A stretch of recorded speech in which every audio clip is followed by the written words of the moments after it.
Hi friends, स्वागत है आपका अपने यूट्यूब चैनल बेवलूस पर। आज हम शुरू करने वाले हैं हमारे 11वें और 12वें नंबर के राष्ट्रीय उद्यान, और इसके साथ में हमारे राष्ट्रीय उद्यान की जो श्रृंखला चल रही है वो पूरी तरीके से क्या हो जाएगी, समाप्त हो जाएगी।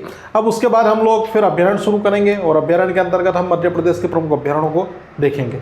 तो पहले स्टार्ट करते हैं हमारे प्रमुख राष्ट्रीय उद्यान के अंतर्गत 11वें नंबर पर आता है ओमकारेश्वर। ठीक है, तो ओमकारेश्वर नेशनल पार्क की अगर बात करते हैं हम लोग, ठीक है, तो ये ओमकारेश्वर राष्ट्रीय उद्यान कहाँ पर है? तो ओमकारेश्वर राष्ट्रीय उद्यान आपको मिलेगा ओमकारेश्वर खंडवा में। ठीक है, ओमकारेश्वर खंडवा में है। ठीक है, ये आपका नदी पूछ ले कभी तो किस नदी के आसपास? नर्मदा नदी के तट के आसपास। ठीक है, तो ओमकारेश्वर जो नेशनल पार्क है वो ओमकारेश्वर खंडवा जिले में है, और खंडवा को क्या कहा जाता है? पूर्वी निमाड़ कहा जाता है। पूर्वी निमाड़ खंडवा को कहा जाता है और पश्चिमी निमाड़ खरगोन को कहा जाता है। ठीक है, तो ये वाला जो एरिया पड़ता है आपका, ठीक है, ये आपका थोड़ा सा और इधर आगे इन क्षेत्रों के बीच में, तो ये पूर्वी भाग और ये कौन सा? पश्चिमी भाग। तो पूर्वी निमाड़ और पश्चिमी निमाड़। तो आप किसकी बात कर रहे हैं? खंडवा की। तो ये वाला जो पूर्व वाला हिस्सा है, तो ये वाला कौन सा हो जाएगा आपका? पूर्वी निमाड़, यानी कि आपका खंडवा। तो ओमकारेश्वर नेशनल पार्क नर्मदा नदी के तट पर खंडवा में है, और उसे हम पूर्वी निमाड़ के नाम से भी जानते हैं। निमाड़ क्षेत्र का पहला नेशनल पार्क अगर आपसे पूछ ले, ठीक है, किस क्षेत्र का? निमाड़ क्षेत्र का पहला नेशनल पार्क कौन सा है? तो निमाड़ क्षेत्र का पहला जो नेशनल पार्क है ओमकारेश्वर नेशनल पार्क है।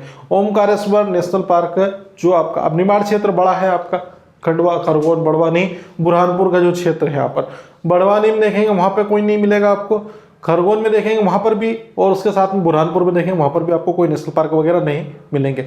लेकिन यहाँ पर खंडवा क्षेत्र है, ठीक है, वो जो आपका निमाड़ का भाग है, तो निमाड़ का जो पहला राष्ट्रीय उद्यान है वो कौन सा है? ओमकारेश्वर राष्ट्रीय उद्यान है, जिसके कुल एरिया की बात करते हैं, क्षेत्रफल की बात करते हैं, तो ये 651 किलोमीटर स्क्वायर है। 651 किलोमीटर स्क्वायर एरिया पर क्या है? ओमकारेश्वर नेशनल पार्क का एक क्षेत्र फैला हुआ है।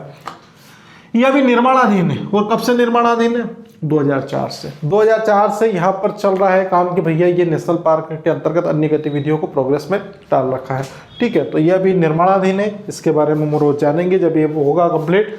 और उसके साथ में यहाँ पर आप थोड़ा ये देखें, सभी प्रकार के जीव जंतु पाए जाते हैं यहाँ पर। ठीक है, स्पेशलिटी नहीं है यहाँ पर, मतलब सभी प्रकार के जीव जंतुओं का यहाँ पर क्या कर सकते हैं? संरक्षण कर सकते हैं। तो ये आपका ओमकारेश्वर खंडवा, और ओमकारेश्वर खंडवा में कौन सी नदी? नर्मदा नदी के तट पर कौन सा नेशनल पार्क?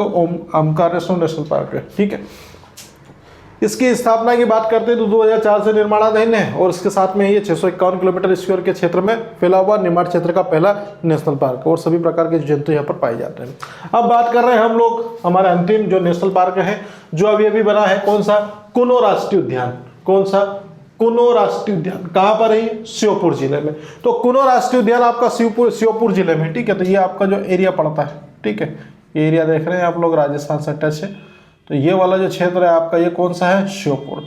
तो श्योपुर में ही क्या है आपका? कुनो अभ्यारण्य है, और ठीक है, तो कुनो राष्ट्रीय, ठीक है, अब कुनो अभ्यारण्य था पहले, लेकिन अब क्या बन गया है? राष्ट्रीय उद्यान। तो कुनो राष्ट्रीय उद्यान श्योपुर में है। पूर्व में देखिए पॉइंट आ गया यहाँ पर, पूर्व में पालपुर कुनो अभ्यारण्य था। ठीक है, जिसे हम कई बुक्स में आपका कुनो पालनपुर भी दिया हुआ है, ठीक है, लेकिन इसे पालपुर अभ्यारण्य भी बोलते हैं। पालपुर कुनो अभ्यारण्य ही क्या बन गया है? कुनो राष्ट्रीय उद्यान बन गया है। पहले हम बात करेंगे किसके? अभ्यारण्य की, उसके साथ में पॉइंट जुड़ते जाएंगे और कुनो राष्ट्रीय उद्यान में पहुंच जाएंगे। पूर्व में पालपुर कुनो अभ्यारण्य था, ठीक है, पहले अभ्यारण्य था, इसकी स्थापना 1981 में हो गई थी। 1981 में आपका पालपुर कुनो अभ्यारण्य की स्थापना हुई थी, और इसका जो क्षेत्रफल था उस समय वो कितना था? 344 किलोमीटर स्क्वायर का। ठीक है, 344 किलोमीटर स्क्वायर एरिया में क्या था आपका? कुनो अभ्यारण्य। ठीक है, जैसे पालपुर कुनो अभ्यारण्य बोलते हैं, और 1981 में इसकी स्थापना हुई थी।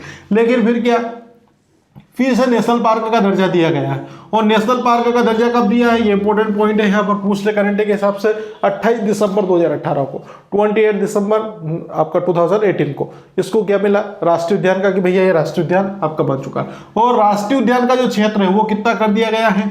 404 किलोमीटर स्क्वायर एरिया का। ठीक है, मतलब यहाँ पर क्या है, जो राष्ट्रीय उद्यान है उसको बनाने के लिए आपने क्या कर दिया है?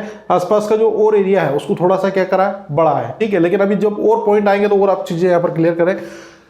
कुल क्षेत्रफल, ठीक है, कुल क्षेत्रफल की बात करते हैं, जो आपका अभ्यारण्य, ठीक है, कौन सा? ये अभ्यारण्य है ना, इसको नेशनल पार्क बनाया, इसका एरिया बड़ा किया, लेकिन उसके साथ में अभ्यारण्य और जो आपका नेशनल पार्क है, दोनों क्षेत्रों में क्या होगा, विस्तार होगा और दोनों का जो क्षेत्रफल है वो क्या होगा, बढ़ेगा। तो पहले अगर हम बात करते हैं अभ्यारण्य की, तो अब अभ्यारण्य की अगर बात करते हैं हम यहाँ पर, ठीक है, तो 344, ठीक है, ये स्पेशली अब किसका निकल गया यहाँ पर, ये अभ्यारण्य का निकल गया है। और 404 किलोमीटर स्क्वायर का जो एरिया है ये स्पेशली किसके लिए निकल चुका है, ये आपके नेशनल पार्क के रूप में, ठीक है।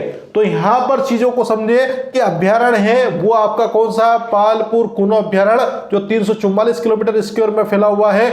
और अब जब ये नेशनल पार्क बना तो इसका एरिया है वो क्या कर दिया गया, विस्तृत कर दिया गया और एक नेशनल पार्क का क्षेत्र अलग करके 404 किलोमीटर स्क्वायर एरिया में उसको स्थापित किया गया था। तो टोटली अगर देखा जाए यहां पर, ठीक है, किसका, कुनो राष्ट्रीय उद्यान और पालपुर कुनो अभ्यारण्य का, तो पालपुर कुनो अभ्यारण्य का तो 344 ही से, लेकिन उसका साथ में ही क्या है आपका, कुनो राष्ट्रीय उद्यान, ठीक है, इसका कितना है 404। तो टोटली एरिया कितना हो जाएगा 748, ठीक है। तो यहां पर दोनों, ठीक है, नेशनल पार्क और आपका जो भी अभ्यारण्य है, दोनों का जो क्षेत्र है वो कितना हो गया आप, टोटली 748 किलोमीटर। अब ये इतना एरिया क्यों बढ़ाया है, ठीक है, पहले अभ्यारण्य था, ठीक है, पहले अभ्यारण्य था लेकिन फिर नेशनल पार्क का दर्जा दे दिया, लेकिन उसके साथ में अभ्यारण्य और नेशनल पार्क दोनों का एरिया क्यों बढ़ा है, इसकी क्या जरूरत पड़ गई, तो इसकी जरूरत इसलिए पड़ गई क्योंकि यहाँ पर कौन से शेर आने वाले हैं, एशियाई शेर, जैसे एशियाटिक शेर बोलते हैं। और ये जो एशियाटिक शेर है ये कहाँ से आएंगे, गिर नेशनल पार्क से, ठीक है, एशियाटिक शेर जिन्हें हम बब्बर शेर भी बोलते हैं, ठीक है, बब्बर शेर, एशियाटिक शेर, ठीक है, यह बब्बर शेर है आपके। तो ये गिर नेशनल पार्क गुजरात से आएंगे, तो ये एक इंपॉर्टेंट क्वेश्चन यहां से बन जाएगा कि गिर नेशनल पार्क कहां पर है, तो ये आपका गुजरात में है। और यहां से क्या होंगे, एशियाटिक शेर आएंगे और इनको यहां पर पुनर्वासित करने की योजना चल रही है।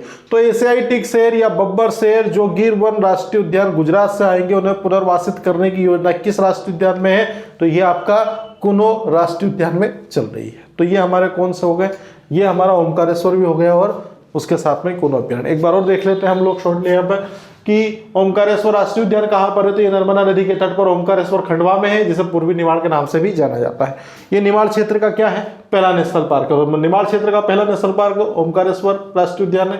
कुल क्षेत्रफल की बात करते हैं तो 651 किलोमीटर स्क्वायर का, 2004 से क्या है, निर्माणाधीन है, चल रहा है काम, और सभी प्रकार के वन्य जीव यहाँ पर मौजूद रहेंगे।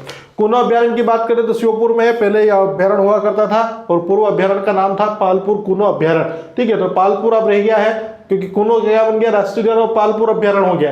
तो पूर्व में पालपुर कुनो अभ्यारण्य था जिसकी स्थापना 1981 में हुई थी, 1981 में, ठीक है। अभ्यारण्य 1981 में बना था, क्षेत्रफल था 344, ठीक है। उसके बाद अभ्यारण्य से क्या बनाया, नेशनल पार्क, और नेशनल पार्क का दर्जा दिया आपने 28 दिसंबर 2018 को, ठीक है, 2818 याद रखना। वर्तमान क्षेत्रफल की अगर बात करते हैं तो ये 404 किलोमीटर स्क्वायर में फैला हुआ है। और अगर दोनों को मिला लिया जाए यहाँ पर, किसका, आपका अभ्यारण्य और नेशनल पार्क का, तो टोटल एरिया हो जाता है कितना, 344 प्लस 404 470 748, ठीक है, 748 किलोमीटर स्क्वायर। क्यों एरिया बढ़ा है, क्योंकि यहाँ पर क्या होंगे, एशियाटिक शेर या बब्बर शेर आएंगे, कहाँ से, गिर राष्ट्रीय उद्यान कहाँ है, गुजरात में, यहाँ से इनको पुनर्वासित करने की योजना चल रही है, ठीक है। तो ये हमारे संपूर्ण राष्ट्रीय उद्यान समाप्त हो चुके हैं। वीडियो पसंद आया तो वीडियो को लाइक एंड शेयर करें। मिलते हैं नेक्स्ट वीडियो में।